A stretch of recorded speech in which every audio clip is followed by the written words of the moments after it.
This girl made a video saying what it feels like to be a conventionally attractive lesbian. Now, people in the comments of that video were absolutely flaming her. She is not, in fact, a conventionally attractive lesbian. I should explain it in an easier way to understand, since she didn't get it. The people in your comments. The standard was created by the white man. They only think you're not conventionally attractive because that's based on a white male standard. No, actually, it's based on the lesbian standard. And we were evaluating it within that context. Hey guys, welcome back to Normal Gays, where we take on insanity. I'm Brad Polumbo here with Clarkson Lawson. What's up, guys? Last weekend we reacted to crazy LGBT cringe on TikTok for our members only. So make Do sure I you look join. non-binary to you? Yeah, that type of so make sure you join as a member. And in the meantime, we're going to talk about a TikTok trend that's kind of funny and sort of relevant to us.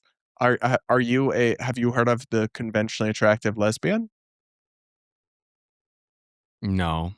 Oh God, how are like you? A conventionally attractive No, like lesbian? this trend where this girl went viral for saying, as a conventionally attractive lesbian, and then everyone roasted her first thinking she was conventionally attractive, and it became a sound on. How are you literally a TikToker, and you literally scroll a lot, Yeah. and yet you never know anything that's going on? I'm telling you, my whole For You page is literally like just Katy Perry. I don't know what doesn't get old. Not really, no. Oh my God. I kind of love it. All right, here's a video from Noah Glenn Carter on TikTok summarizing the trend. So how does it feel to be a conventionally attractive lesbian? So you may have seen this meme that goes like, they stare at me while I crave you.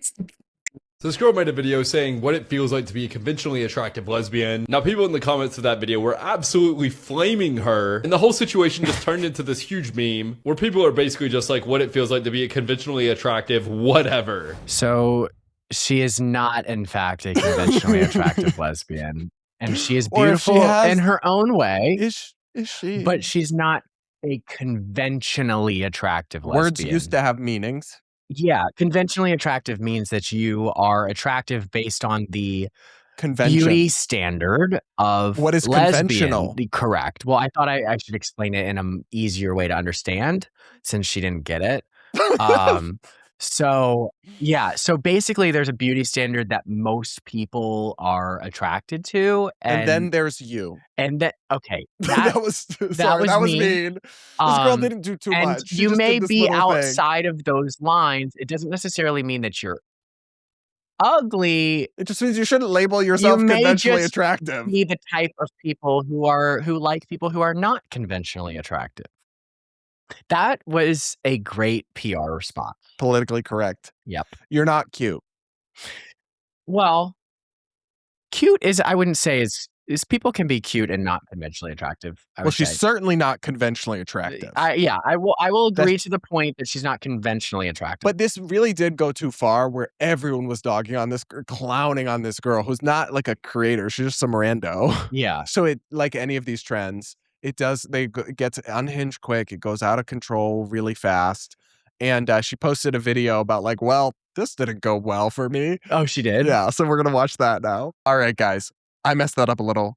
Actually, the video I'm about to play for us is some woke chick ranting about this whole thing. Then we'll get to the video where the girl makes so I went viral and talks about it. Okay. They stare at me while I crave you. As a black lesbian woman, I hope this message reaches you. The people in your comments. Him.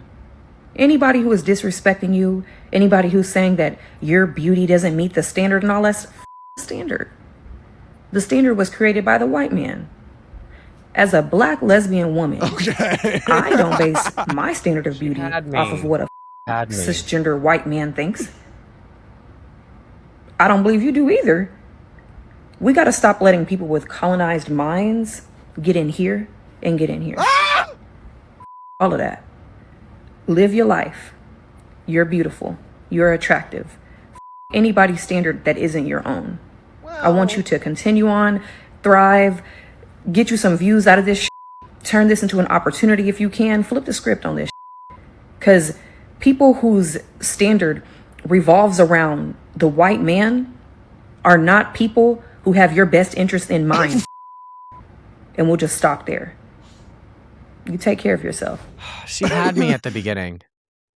She really did. I was like, Yeah, you at know the what? beginning, I Yeah, was like, fuck these people. Like, I get it. She's not conventionally She shouldn't attractive. have said I'm conventionally attractive. Yeah, She but just like said, picking that apart and like doing all of that. I mean, I guess. but like, also I have to disagree. She's like, they only think you're not conventionally attractive because that's based on a white male standard. No, actually, it's based on the lesbian standard. And we were evaluating it within that context. She said a Sure. conventionally attractive lesbian. And we're all like, that's not a conventionally attractive So lesbian. do you think that lesbian Also, of course, the bitch happens to be beauty- non-binary who oh started. God. Oh my. But do you think lesbian beauty is different from like straight, like hetero beauty? Yes, Yeah, absolutely. Because I do think there's an argument to be made that that the beauty standard is set by the majority. Sure.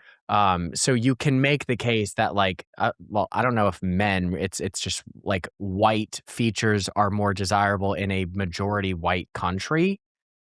I would say. Maybe. I think you can make that argument very loosely. It's kind of a weak argument. So I'm not necessarily disagreeing that like the beauty standard may be influenced by the majority of said country, like, but it's still just like, nah, I don't know. It's a little bit of a weak point. But also not the beauty standard for her. No, because she's a lesbian. And she's a white woman as well. So it's like they do judge white women by a white person's beauty standard. Right, but if she doesn't fit in the white person's beauty standard, then she can still say the standard because she's not a part of it. I know as a political commentator, I should be reading Trump's posts, but I've kind of muted him. Yeah, I don't go on Truth Social. If No. I did, it would disturb me greatly. Yeah. The I can't number do of it. posts is It's significant. concerning. It's And concerning. the timing at night. It's like me when I read a mean comment about me. If I were to say all of my thoughts online, It would look like Trump's it would Truth look like Social Trump's feed. Truth Oh my Social. gosh. Yeah. Well, it's like, how many posts is he going to do? Honestly, it's hard to tell, but it's in the hundreds for sure. And our channel partners at Kalshi have a market on this. Trump Truth Social posts this week. This is one of their recurring markets, which I think are really cool. This is for the week of May 17th through May 23rd. And you have to try to predict the number of posts. So the low end here is 180 to 199. The medium end is 200 to 220. And then there's also a market on whether it will be over 220 in just this 1 week span. So yes, you can, if you want to get in on the action. Kalshi is the first CFTC regulated exchange dedicated to trading on the outcome of future events. I think it's really cool. I got the app on my phone. You just download it from the App Store. You use code BRADP when you sign up, and you'll get $20 free when you trade $20. And then you can make predictions, and frankly, making money off the constant insanity and chaos of this world is maybe the silver, or what's it called? Silver lining of the madness we're living through. So thanks to Kalshi for sponsoring, and let's get back into the episode. Right. But she is a white person. But she doesn't fit the top tier of the So attractiveness. just don't claim to meet the standard then. Correct. No, I'm not making an argument saying she's right. Nobody would be talking about her if she just said, I think I'm pretty or whatever. Yeah. You I mean, know? I kind of love delusion. Well, we know so that. I get it. But just be prepared, because people all do not like delusion. So when you say something delusional, just be ready. Like I've been there. I say it all the time. Just be Like ready those for a girls- response. Like those girls that go on the whatever podcast and they're Yeah. like, they looking rate like themselves like 8 out of 10, and they're like a 4. they're Like, looking like a 14-wheeler truck. yeah. And they're out here like, I think I'm a 9. Well, yeah, when you enter discussions talking about other people's, like, you can have a very high view of yourself, but if you're talking about other people's perception of you, you kind of have to be realistic, or else Or you're just people going are to be, gonna or eat you're you just going to be wrong. Yeah. Or you need to just be happy sitting in your delusion, which I fully support. I think it's But you don't have to share it with the mania class. is very camp. I think you should share it with the class To a point. because it's entertaining. I love it. And I think it's great, but just be prepared. All the 'cause people in your other life people think don't. it's great too. Yeah. Mhm. Anyway, let's watch her video where she addresses all the backlash Okay. she's got. Because I will, regardless of what I think of this girl, it clearly was way disproportionate and ridiculous. Yeah. She was getting memed on and clowned on all over TikTok, and it's just some poor girl. Of course, she loses sympathy points as soon as the non-binary thing. Like The girl is non-binary. the original creator, Well, apparently. there's the mania.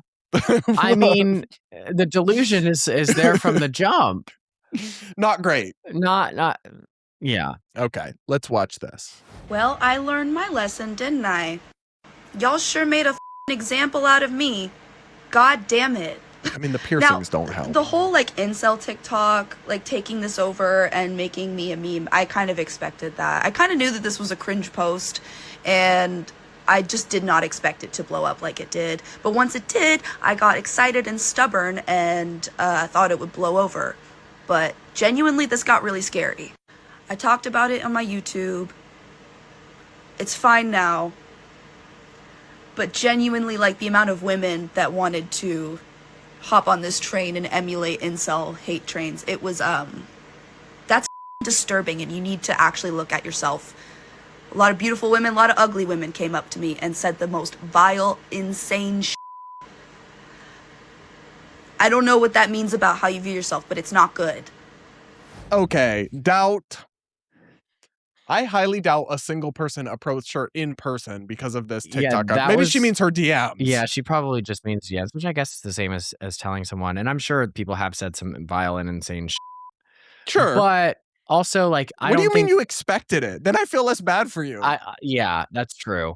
But like, is it vile and insane to tell you like that you're not conventionally attractive? I mean, people probably went a lot farther than that. I'm sure they went a lot further, but I'm just curious if she agrees that if you make a definitive statement like that, that is public and low-key like delusional. I know it's low-key like objectively untrue. Like, I don't think it can be objectively because it's something of a perception. But beauty but it's standards close. are close to objective. They're not objective, but they do become close to it because it's like a collective agreement. And I just feel like if you're going to make that statement, I would be curious if disagreeing with it is vile to you. Because if that's true, then I don't think you should be making said statements. And I also believe that if she knew, also, incel TikTok is not a thing. No? She's like, no, there's not. Non-binary TikTok? That's not incel. Yeah, non-binary probably. people are not involuntarily celibate. I think they are. No, I think a lot of them are. First off, the men are getting with lots of women. That's true. First off, like that creepy one we just watched, or they're gay That's bottoms true. and they're right, getting I'm passed wrong. around. I'm wrong. And then the females aren't getting any, but they just because they don't want to. Yeah. Not because they're it's the unable antidepressants. to. Oh. It is. Well, and they just label it asexual or whatever. Yeah, it's like, no, baby, you're on the highest dose of Lexapro. You're not asexual. That's incredibly offensive. Anyway, do I feel bad for this girl? A little bit, but not that much. And did this really need to be a trend? Not really. No, but... like it sucks being trolled on the internet, but like also, but she says I expected this. Then I feel less bad because then you are more in the rage baiting category and less in the innocent victim category. And also, if everybody who is trolling you is like somebody that you, or if like people disagreeing with you is your version of trolling you, then I just don't really, I think you're fine because you've demonized them in your head so much that you clearly shouldn't even care about what they think. So I don't know, whatever. Okay, we're going to read a few member comments before we conclude this episode. Do become a channel member and we may just read your comment, question, roast, insight, joke, whatever on air. Somebody says, have either of you seen or read Dune? I think Brad would like it because of all the politics and Clark would like it because of the commentary on religion and spirituality. Pardon the yawn. We've been going at it for a while. That's what she said. Sorry, that was too good. I loved the movies because I love Timothée Chalamet, but also they were really cool. I did read the first book, and I liked it, but it's extremely dense and a little tough to read because there's so much going on. So it's a little dense of a read. So I wasn't a huge fan of it, and I did not keep going. No, no read book. You read books. I know, I'm kidding. No, I've never seen it. Okay. So that answers that. You might like it though, because it does a lot of commentary on spirituality. Maybe, yeah. Maybe I'll read it. Not a question, but wanted to tell Clarkson that I have 7 kids. As of last year, we are officially empty nesters. None of my kids went to college. They each chose jobs that didn't require it. My oldest daughter is now in nursing school, though. She's 26, and each of them have good paying jobs. All 4 of them are making 6 figures, one of those being our youngest son, 22, who ranches with us, and they're able to save all of his wife's salary from teaching. I say that all because a part of me always wanted to give you a hug when the no college teases begins. You are doing great in life. Love from South Dakota to both of you. Heart emoji. You're going to hug Brad after you just said his teases are bullying me and Like, don't hug me. No, that's very sweet. I take it with a grain of salt. Like, I know I'm very successful regardless of college. I always tell you that though. I know you do. Brad does say that. And I'll I give always him point out credit. how many dumb as people have these degrees. I mean, I'm fully aware that people are very stupid, but I just think I would benefit from continuing my education, I think. I agree. So that's pretty much I really it. hope you get a pronoun circle. If I get that, But- I will actually. There's gonna be problems. But probably it won't happen where you're going. No, probably not. Okay, next comment. Am I crazy, or are most, if not all, non-binary identifying people females? Is there a trend going on or something? You're not crazy. No, are they all females? Most. I'd say probably like 70%. Yeah. Yeah. Yeah, vast majority. And then the rest are just like gay men, gay bottoms. I don't. Or creepy heterosexuals like that one I dude was from the gonna queer say they're couple. more like performative incels. Yeah, or not incels. Performative. Or like if they were like straight Hypersexual men. incels. Well, Like incels are women. still hyper straight or hypersexual. Maybe. I just think they're like performative men that are very like kind of weird and maybe play video games a lot and don't shower. Not too much on the video games. You don't have to be non-binary just to like video games. And some of us miss a day once in a while. It's not the end of the world. Are you guys Star Wars fans? And if so, what is your favorite Star Wars movie/TV show? I'm personally a huge fan of Revenge of the Sith and Clone Wars. I do like Star Wars. I like the prequels. I'm a prequel guy. I also think Hayden Christensen was at least hot. The guy who played Anakin. An odd question and might be too personal, but at what point did you really realize that you were gay and not bi or questioning, etc.? I feel like deep down, there's like two different things. Like there's like, and then There's acceptance. it's like, can I change this? And then it's acceptance. So I would say the acceptance part was when I moved to Miami and finally got surrounded by hot men that I was like, oh, I'm going to accept this. So I accepted it. That's when I was like 16. Yeah, for me, it was experiences with the high school girlfriend. I was like, nope. See, that didn't do it for me. Even when I lost my virginity to a girl. You weren't like actively grossed out by it? No, because I just looked at it like it's better than a hand. That's just not how I look at things, but. Sorry to objectify the girls that I was with, but that's the way the cookie crumbled. That's why you need to be with Bonnie. She won't mind being objectified. Bonnie won't care. Okay, guys, become a member if you want us to read your comment. And regardless, we'll leave it there for this episode. Hit the like button, subscribe, whatever else I didn't mention yet. We'll be back with more real soon.